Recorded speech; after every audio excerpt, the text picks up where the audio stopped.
Alors, bienvenue à tous pour cette conférence sur le microbiote selon Hildegarde de Bingen et bienvenue aussi à l'inauguration du Café Naturo de l'Institut Hildegardien.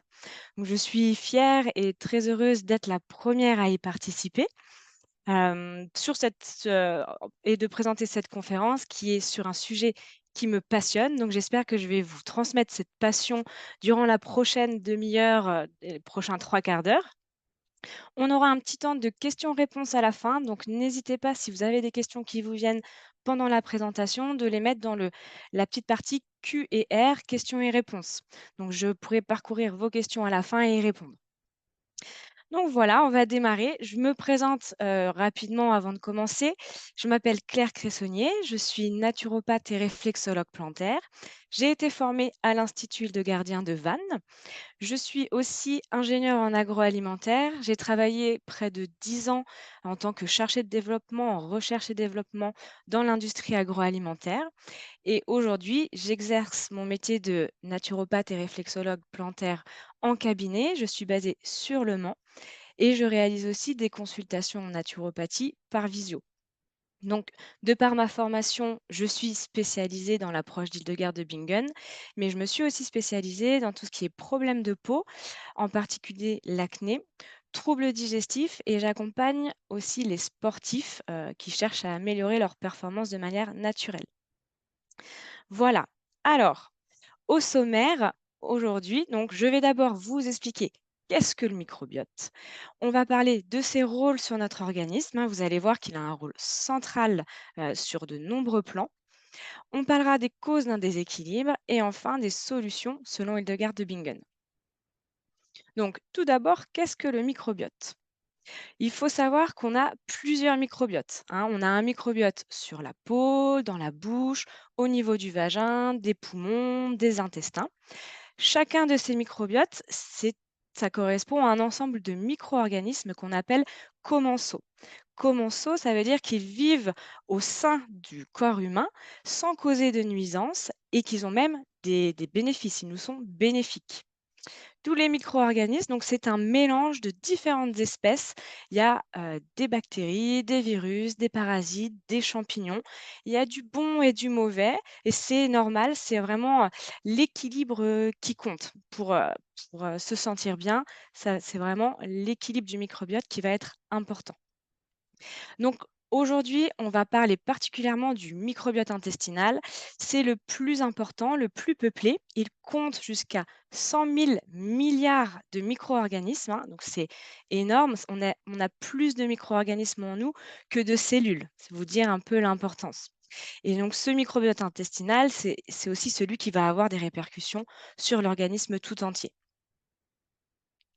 Alors, pour que vous situiez un petit peu, le microbiote, il est situé au niveau du côlon.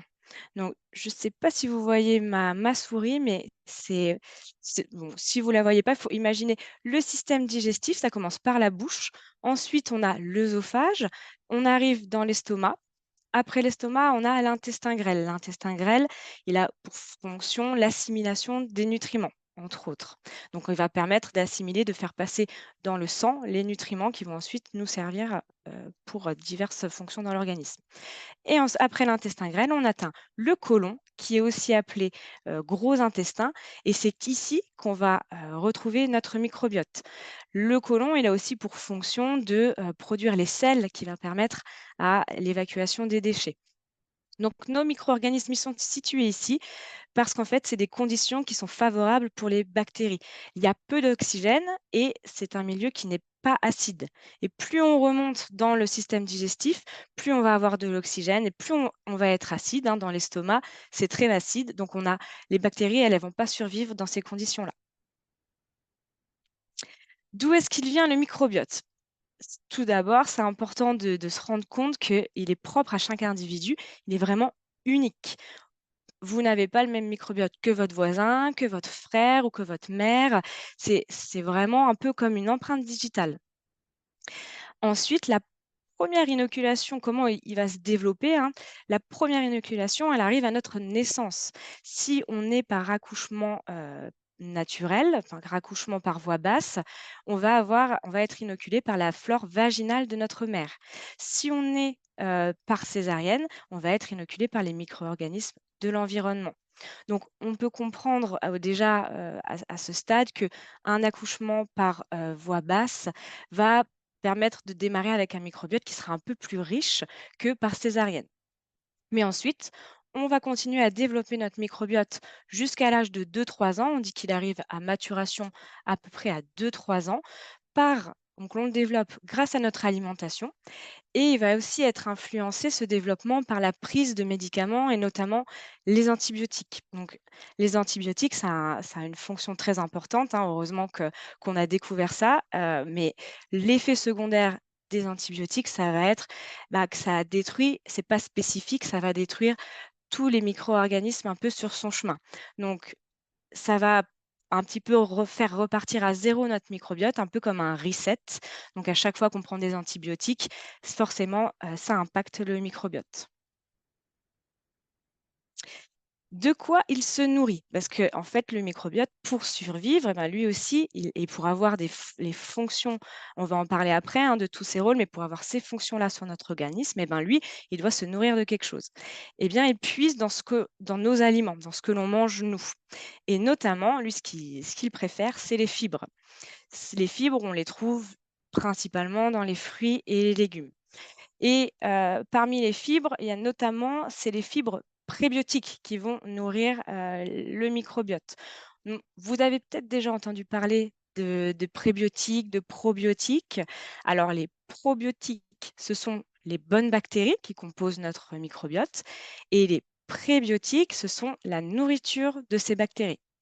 Donc, vous pouvez, par curiosité, aller chercher sur internet, hein, avoir une liste, d'aliments qui contiennent beaucoup de fibres prébiotiques. Mais, si je peux s moi, si je vous donne un conseil, c'est si vous variez votre alimentation, si vous variez les légumes et les fruits et les fibres donc que vous consommez, vous allez, forcément consommer des prébiotiques et en variant bien, constamment, ces fibres, vous allez aussi favoriser la diversification du microbiote et ça, c'est vraiment bien, pour, qu'il soit, à l'équilibre. Donc voilà un petit peu, sur ce que c'était le microbiote. J'espère que ça va, que c'est assez clair. On va parler maintenant de ses rôles. Donc il joue un rôle dans de nombreuses fonctions de l'organisme. On on dit parfois même qu'on le considère parfois comme un organe à part entière tellement son importance est grande. La présence du microbiote, elle est connue depuis plus d'un siècle et même Hildegard de Bingen, elle en parlait déjà au Moyen Âge. Mais nous, on connaît ça, depuis plus d'un siècle et surtout ce qui est important aujourd'hui, c'est que les moyens techniques de l'étude du microbiote ont beaucoup évolué. Ce qui fait que les scientifiques sont en mesure de décrire de mieux en mieux la nature des interactions entre le microbiote et l'organisme et l'incidence du microbiote sur le fonctionnement de l'organisme. Donc c'est vraiment un domaine qui est en plein essor. Plus les études avancent et plus on découvre de nouveaux impacts, de nouvelles interactions, de nouveaux rôles. Donc je vais vous en décrire quelques-uns, mais n'hésitez pas à vous renseigner sur le sujet, par la suite parce qu'en fait, la recherche continue d'avancer, donc il y aura sûrement d'autres découvertes, dans le futur. Alors, il a tout d'abord un grand rôle, le microbiote, dans la digestion. Pour vous rappeler, la digestion, c'est, le fait de couper les nutriments, donc par exemple les glucides, les protéines, les lipides, c'est les couper en tout petits bouts pour qu'ensuite ils puissent être assimilés. C'est-à-dire l'assimilation, c'est le passage de ces nutriments découpés, par la barrière intestinale jusqu'à notre sang, qui ensuite vont, pouvoir aller nourrir notre organisme. Donc le microbiote, lui, il a un rôle primordial dans la digestion parce qu'il va aider à terminer la digestion des aliments. Certains aliments, sans notre microbiote, ne pourraient pas être digérés jusqu'au bout. Et il fait ça par un phénomène qui s'appelle la fermentation. Il permet aussi l'assimilation des nutriments, notamment certains acides gras, certains minéraux. Il va aussi synthétiser des vitamines Et un autre rôle qui est un peu plus indirect, c'est qu'il va contribuer au maintien d'une muqueuse intestinale en bonne santé. Donc, à la fin de la conférence, je vais vous présenter une préparation phare d'Hildegarde pour le microbiote, hein, pour soutenir le microbiote et qu'il soit équilibré. Mais il faut savoir qu'Hildegarde, elle a aussi beaucoup de conseils pour la digestion et l'assimilation. Elle recommande certains aliments qui sont faciles à digérer, elle préconise d'en éviter d'autres et elle a aussi des préparations des épices qui facilitent l'assimilation des nutriments.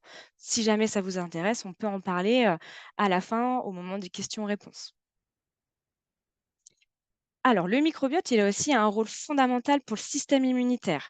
Donc, il faut bien se rendre compte que les 70 des cellules de notre système immunitaire se trouvent dans l'intestin. Donc, c'est dire l'importance de l'intestin pour notre immunité. Le microbiote, lui joue un rôle de barrière.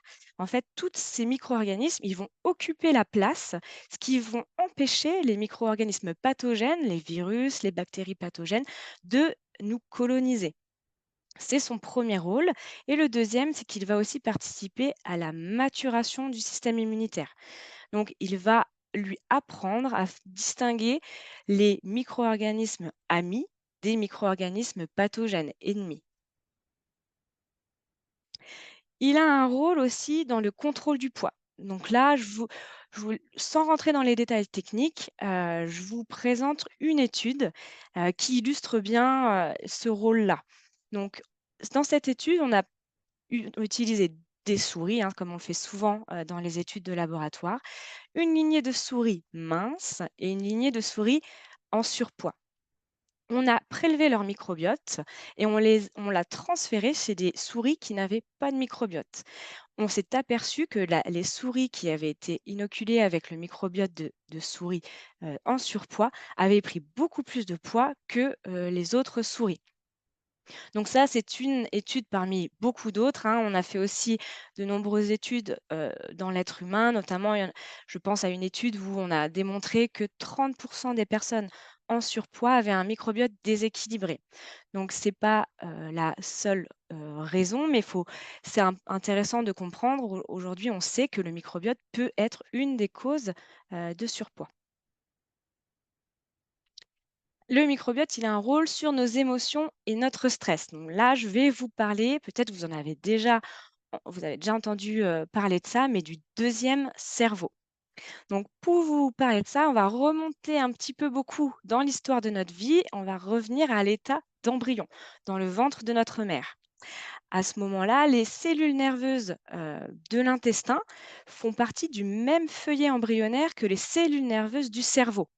Et à un moment donné, dans le développement de l'embryon, entre 10 et 20 jours, ces cellules nerveuses vont se diviser en 2 parties.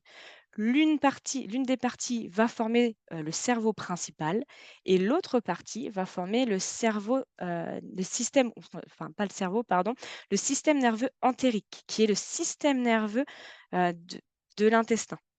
Donc, on a bien 2 cerveaux qui communiquent ensemble, par le nerf vague. Cette communication, elle va dans les 2 sens. Donc, je pense que beaucoup de gens ont déjà pu un peu expérimenter ça, mais le quand on se sent pas bien au niveau mental, au niveau moral, on a déjà remarqué que ça peut avoir des répercussions sur notre système digestif, hein. Quand on ressent du chagrin, on peut avoir des nœuds dans l'estomac, dans les intestins.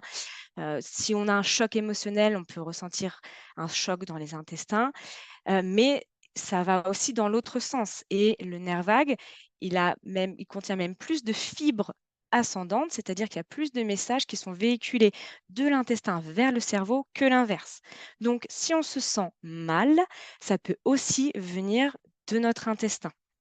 Donc voilà, ça va vraiment dans les 2 sens. Et le microbiote dans tout ça, eh ben, il est situé au niveau de nos intestins. Il va, communiquer, étroitement avec notre système nerveux entérique. Le microbiote, enfin, et c'est pas des moindres, il a un rôle sur notre énergie, puisqu'il va aider à produire, et réguler certaines substances chimiques de notre cerveau. Donc, je vous ai donné des exemples. Par exemple, la sérotonine, la dopamine, l'acétylcholine, le GABA. Tout ça, ce sont des neurotransmetteurs qui vont influencer notre bonne humeur, notre motivation, notre sommeil, notre attention, notre mémoire. Donc voilà, ça a vraiment des répercussions de manière générale. Voilà un petit peu pour tous les rôles que peut avoir le microbiote. J'espère que vous me suivez toujours jusqu'à maintenant. On va parler maintenant des causes d'un déséquilibre. On a vu, j'en ai un peu parlé, que c'était l'équilibre qui compte dans le microbiote. Et c'est à partir du moment où on a un déséquilibre qu'on peut avoir une cascade de réactions dans notre corps. Alors, il y a 6 principales causes, je vais vous en énumérer 6 de déséquilibre du microbiote. La première, c'est le stress. Alors, le stress, il peut perturber le fonctionnement de tout le système immunitaire. Et on a vu que le microbiote et le système immunitaire étaient intimement liés. Donc ça, c'est un facteur important parce qu'aujourd'hui, le stress, c'est le mal du siècle, hein. On est beaucoup, beaucoup à être concernés par le sujet. Et Hildegarde, elle en parlait déjà au Moyen Âge, hein, elle recommandait d'équilibrer ses émotions, de favoriser le positif. Elle parlait de favoriser la bonté, le pacifisme, la félicité, l l'esprit de mesure, heu, ex et cetera. Donc elle en parlait déjà. Elle avait aussi fait le lien avec les intestins. Elle parlait de la bile noire qui était produite par les intestins suite à une émotion importante. Donc, le premier facteur qui peut déséquilibrer le microbiote, c'est le stress. En deuxième vient les médicaments. Donc là, on en a un peu parlé, les antibiotiques qui viennent un petit peu faire table rase au niveau des micro-organismes du microbiote. Ensuite, on a les fluctuations hormonales, les grands bouleversements hormonaux que l'on peut vivre. Et ben, le microbiote, lui aussi, va être un peu bouleversé. Donc, c'est la puberté, les grossesses, la préménopause, la ménopause. Ensuite vient l'environnement. Donc là, la pollution, hein, peut déséquilibrer le microbiote, mais aussi l'excès d'hygiène. Donc le fait qu'aujourd'hui, tout est un peu aseptisé. On nettoie beaucoup, on se nettoie beaucoup les mains, on utilise du gel hydroalcoolique.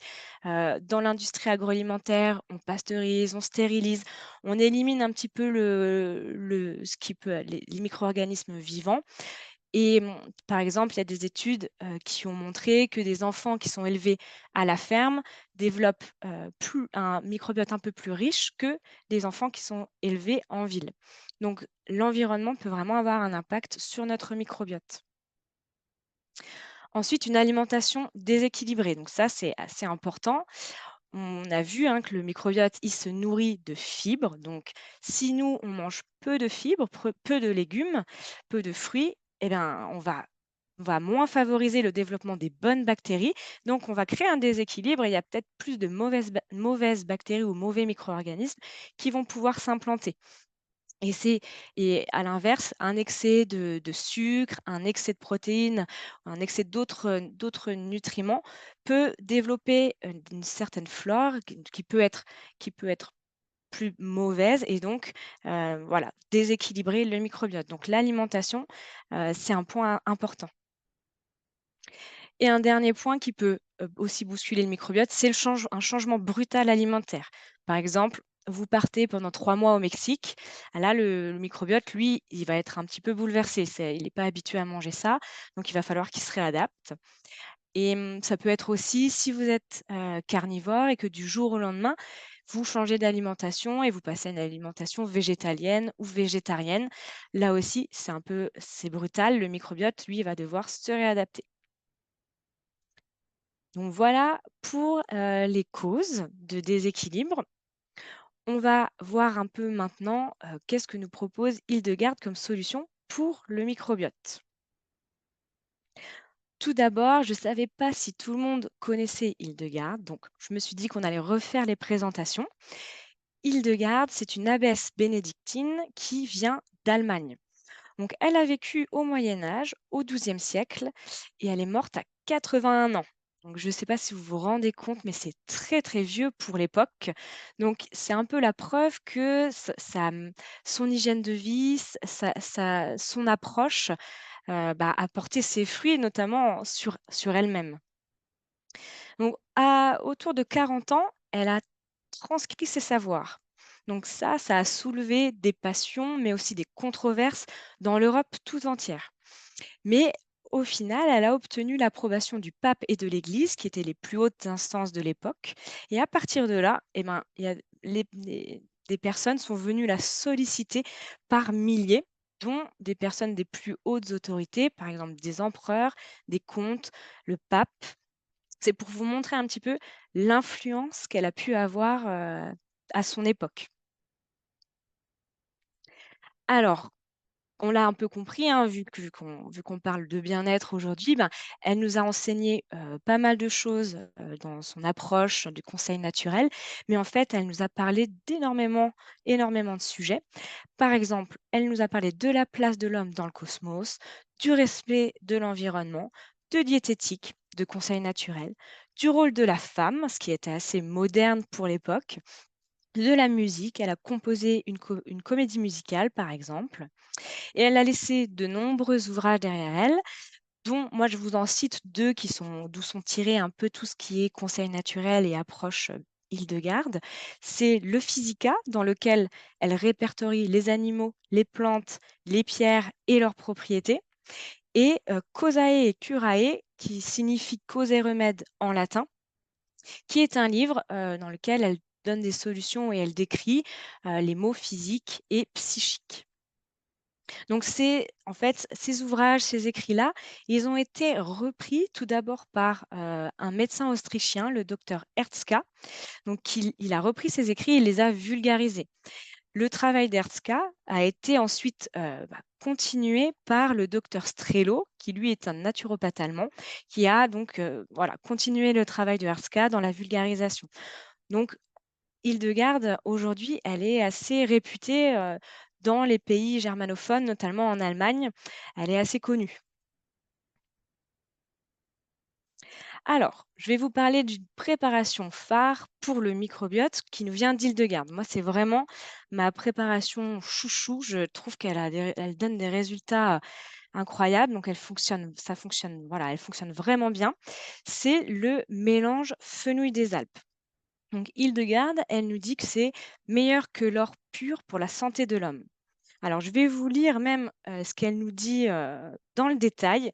Donc avec ces mots, il faut bien se rendre compte que on est au Moyen Âge.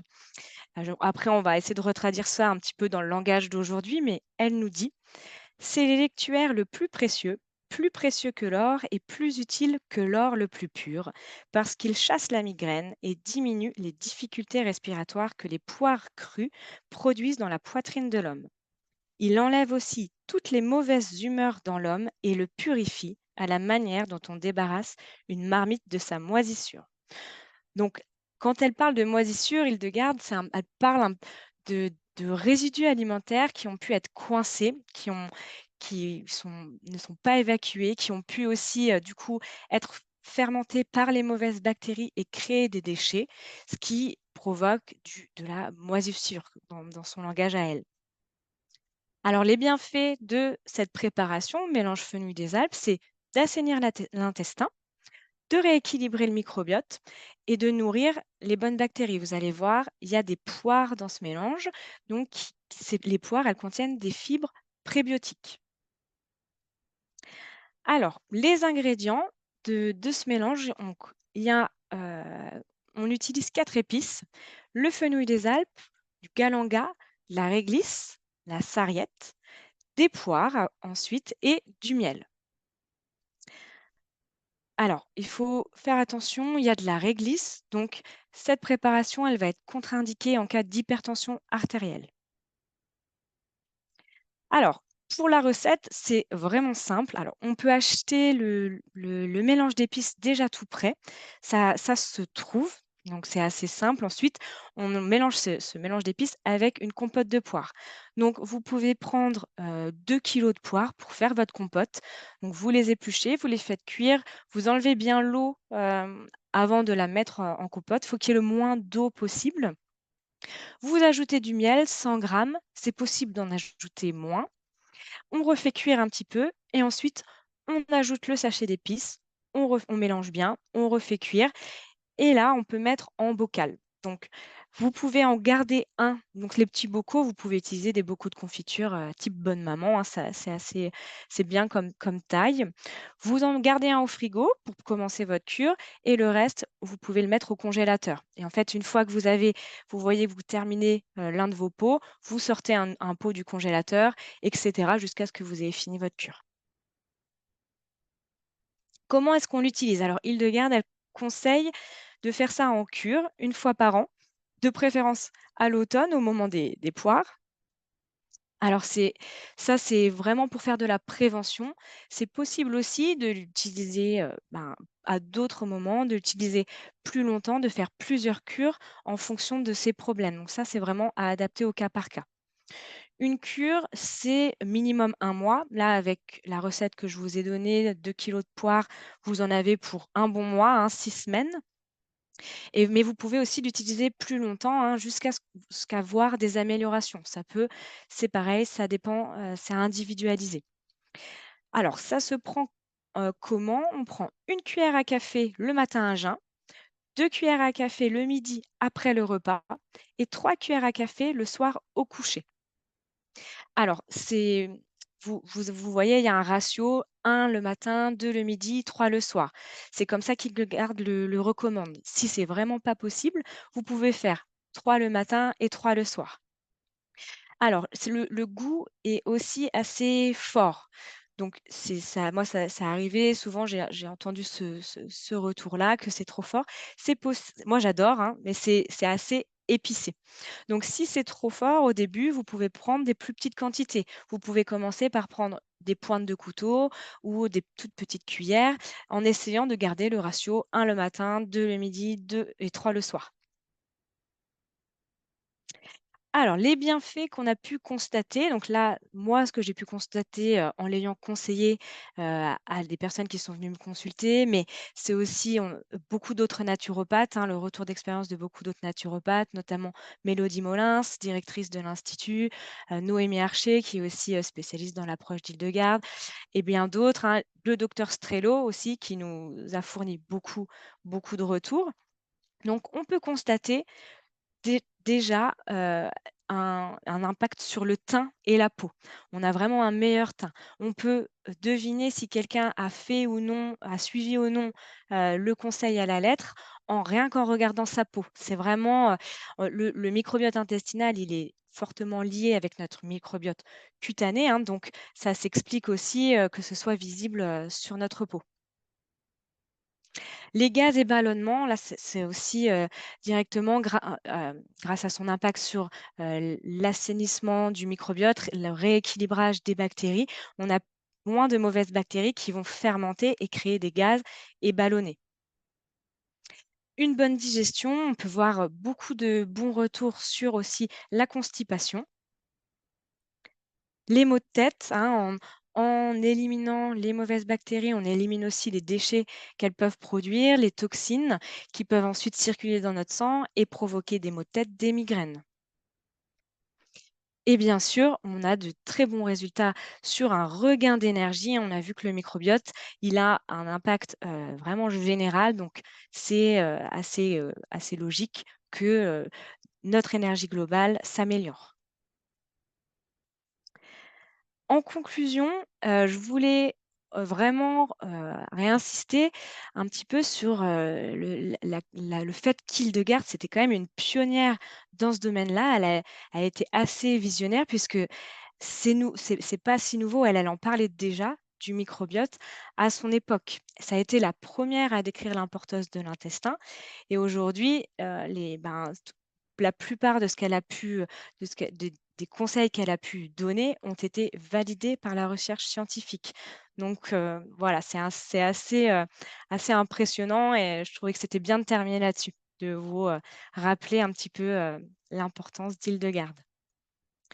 Voilà, c'est tout p en tout cas pour la présentation. Je vous ai mis une petite, bibliographie, hein, tout ce que je viens de vous raconter, je l'ai tiré de sources, scientifiques. Donc je vous ai mis ici, les sources et si jamais vous avez des questions et ben, je vais regarder quelle heure il est. On a un peu de temps, on a 15 minutes, donc n'hésitez pas, je vais aller faire un petit tour, voir si on en a déjà. Alors, j'ai une question, sur le mélange fenouil des Alpes.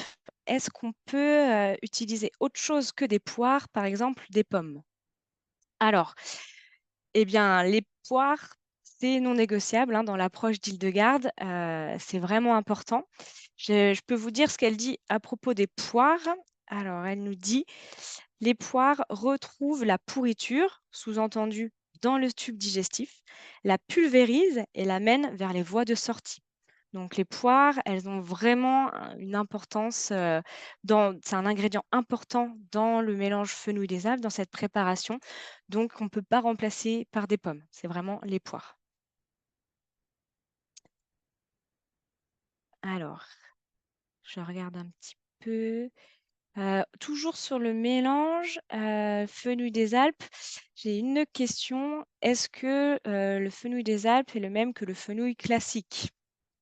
Alors, le fenouil non, le fenouil des Alpes, c'est différent du fenouil classique. C'est 2 familles bien distinctes d'ailleurs, hein.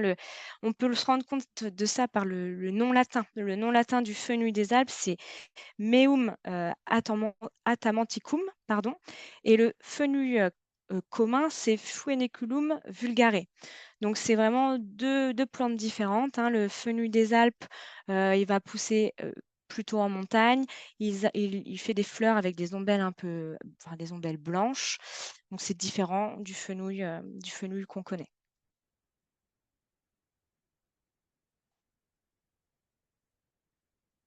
Hem, alors on a une question aussi sur alors quels autres, conseils Hildegarde, peut donner pour les intestins? Alors ah oui, elle donne énormément de conseils. Si je devais en sélectionner un, elle préconise, aussi le psyllium brun si on souffre de, constipation. Donc le psyllium, en fait, le psyllium, brun, ça va avoir, heu donc ça va avoir un petit peu un effet aussi de balayette dans les intestins. Ça va vraiment, nettoyer et au contact avec de l'eau, ça va former des mucilages qui vont, pouvoir, donner un petit peu la consistance au sel. Donc c'est vraiment important quand on prend du psyllium brun, de le prendre toujours avec de l'eau. Donc on peut en prendre une cuillère à café avant le repas, avec un verre d'eau et on reboit encore un grand verre d'eau après. C'est important qu'il y ait de l'eau, sinon en fait on n'a pas cette action, cette création de mucilage et donc l'impact sur, la consistance et des sels et l'amélioration du transit si on est constipé.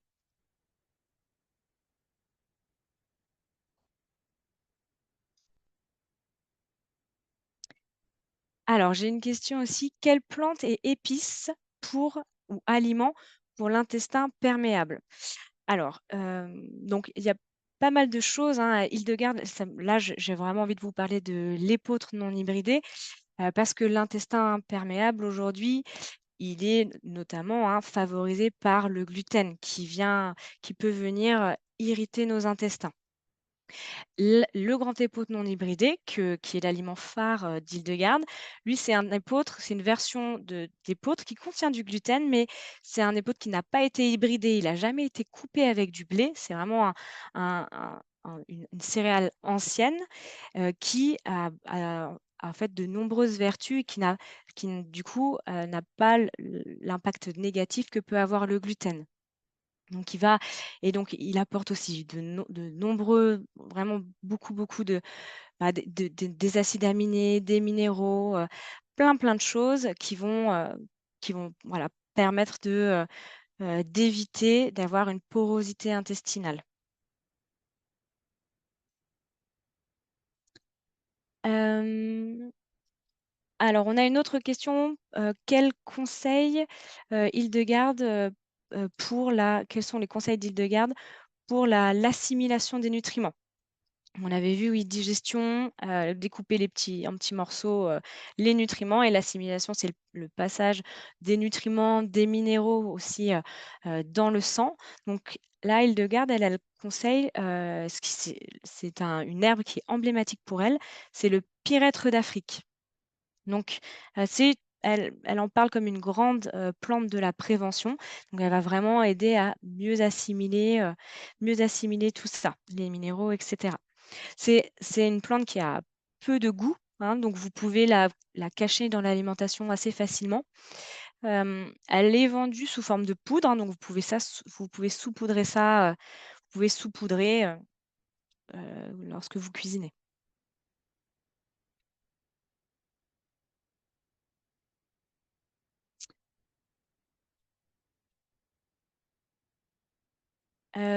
On a je vais prendre encore une ou 2 questions, hein, si vous en avez.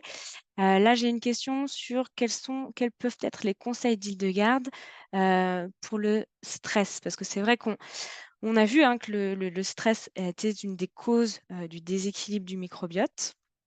Donc, pour le stress, Hildegarde, en tout cas pour le réguler, équilibrer les émotions, elle a beaucoup, beaucoup de conseils.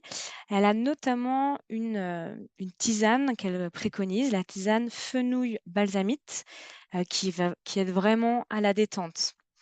Je pense aussi elle a beaucoup de préparations dont, le vin trempé qui est assez facile à préparer, hein. C'est du vin qu'on va, après, diluer avec de l'eau, hein. Vous prenez, 2/3 d'un verre de vin rouge que vous portez à ébullition. Ensuite, vous pouvez rajouter un verre à liqueur d'eau à l'intérieur et vous buvez ça tiède et ça, dans l'approche d'Hildegarde, c'est vraiment quelque chose qui calme. C'est une préparation qui aide à diminuer le stress.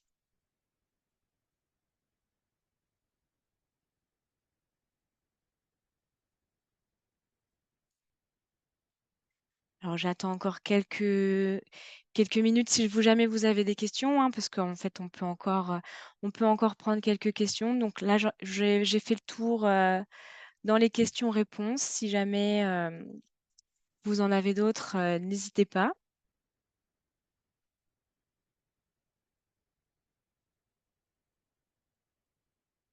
Pour la digestion, Hildegarde, elle préconise aussi, certains aliments et elle, recommande d'en éviter, d'autres. Par exemple, je ne sais pas si vous avez déjà entendu des aliments poisons d'Hildegarde, hein, donc il y en a plusieurs. Donc il y a le poireau, par exemple. On a quelques fruits, les pêches, les prunes, les fraises. On a le porc qui est aussi un aliment poison. Voilà, c'est les aliments dans son approche, qu'elle recommande plutôt, d'éviter. Ah, j'ai une question. Par quoi remplacer la réglisse en cas d'hypertension? Bonne question. Alors le mélange, il existe aussi, on peut l'acheter sans réglisse. Donc ça vous pouvez le trouver sans réglisse. Ça p justement, en cas dans le cas de d'hypertension, ça se trouve, hein. Ça se trouve, sur le grenier d'épeautre, par exemple, ou en boutique spécialisée, vous en trouverez. Donc vous pouvez tout simplement l'enlever plutôt que de le remplacer. Ça marche quand même.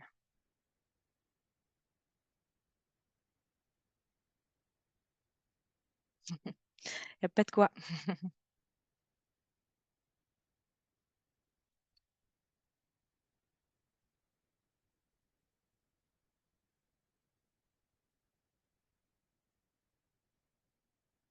Au niveau du stress, c'est vrai que le grand épeautre non hybridé, il a aussi, donc il contient, notamment beaucoup de tryptophane, qui est un acide aminé qui est précurseur de la sérotonine, qui est l'hormone du bonheur et la sérotonine est aussi précurseur de la mélatonine, qui est l'hormone du sommeil.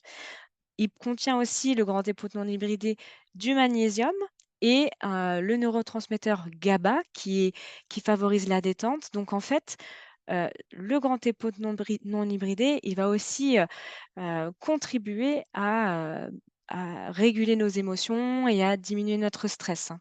Si dans Pour la question, par rapport au conseil d'Hildegarde pour le stress, le grand épeautre, il a aussi un impact, peut aussi avoir un impact là-dessus.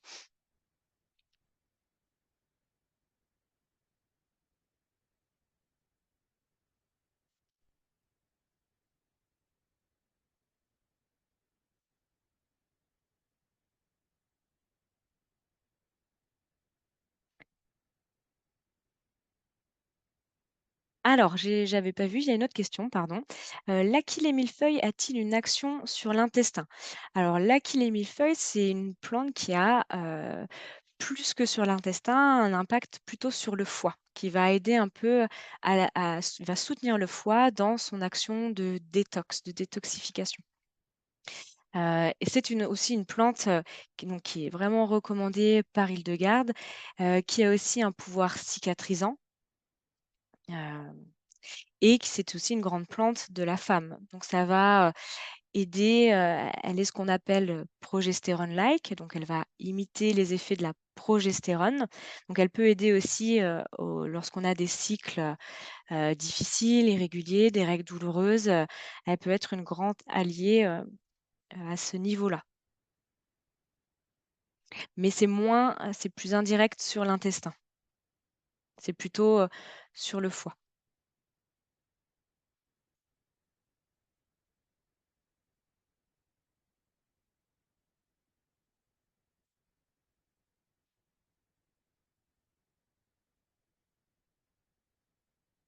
Alors, quelle est la meilleure façon d'utiliser le grand épeautre non hybridé dans son assiette au quotidien? Et ben, en fait, il se vend aujourd'hui, sous de nombreuses formes, hein. On peut acheter des pâtes de grand épeautre non hybridé, on peut acheter du couscous, on peut acheter, vraiment il y a vraiment, on peut trouver de tout, un peu comme ce qu'on pourrait trouver pour le blé, hein. Donc il faut juste, aller dans des magasins qui soient spécialisés, qui vendent ça. Par exemple, à l'Institut, Hildegarden, il y a une boutique qui vend ces produits. Il y a des sites spécialisés, le Grenier des Pôtes, les jardins, d'Hildegarde, il y a aussi plein d'autres, initiatives, qui mettent en avant, l'épeautre non hybridé, le grand épeautre non hybridé. Donc ça peut être intégré en fait facilement, hein. Et puis sinon on peut utiliser la farine de grand épeautre non hybridé. Elle se vend, sous la marque, par exemple dans les magasins bio, sous la marque, Moulin des Moines. C'est du grand épeautre non hybridé. Si vous voulez, c'est assez facile, du coup à se le procurer. Et Hildegarde, elle recommande, voilà, d'avoir une base d'épeautre à chaque repas, donc une fois par jour, par exemple, c'est bien. Ah bah, j'ai répondu, sans le vouloir à la question, suivante qui était: «Est-il conseillé de prendre de l'épeautre à chaque repas?» C'est, selon Hildegarde, c'est le meilleur, c'est le la voilà, la meilleure chose à faire, hein. Aujourd'hui, dans notre quotidien, voilà, si on essaye de l'avoir à un repas par jour, c'est déjà super.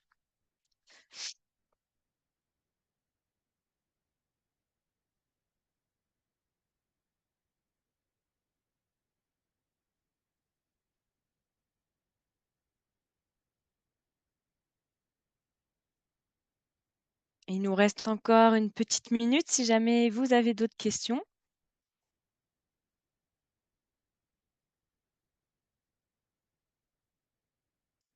J'espère en tout cas sinon que la conférence, vous a plu, que c'était clair, que j'ai bien pu répondre à toutes, vos questions, que vous avez appris des choses. Et puis si jamais, vous avez besoin ou d'autres questions par la suite, vous pouvez me contacter, il y a pas de souci, je répondrai avec plaisir, à d'autres questions, sans problème.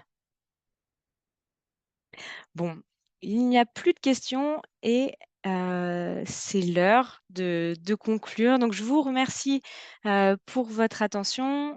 J'espère que la conférence vous a plu.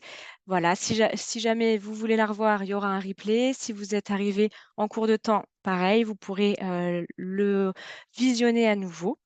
Donc je vous souhaite à tous une bonne fin de journée, un bon après-midi et une bonne continuation, et au plaisir de faire d'autres conférences pour le café Naturo. Au revoir à tous et à bientôt.